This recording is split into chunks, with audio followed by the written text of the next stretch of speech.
আরও এগিয়ে গেলাম। মন্দিরের চারিদিকের পরিবেশ খুবই সুন্দর। কত মানুষ যাচ্ছে দীঘার জগন্নাথ মন্দিরের দর্শন করতে আমাদের সাথে।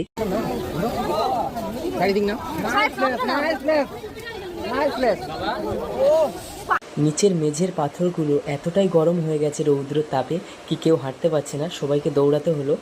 এখন আমরা আছি। সো গাইস, আমরা এখন আছি জগন্নাথ দেবের থার্ড মন্দিরে। আর গেটগুলো দেখতে পাচ্ছ, কত বড় বড় গেট, এক একটা হাতি ঢুকে যাবে এই গেটের মধ্যে থেকে। আর আমরা সবাই সেই গেট থেকে এগোতে লাগলাম, হাঁটতে লাগলাম। আর সিলিংটা দেখতে পাচ্ছ ফ্রেন্ডস, কত সুন্দর সিলিং। কত মানুষ আসছে মন্দিরের ভেতরে জগন্নাথ দেবের দর্শন নিতে।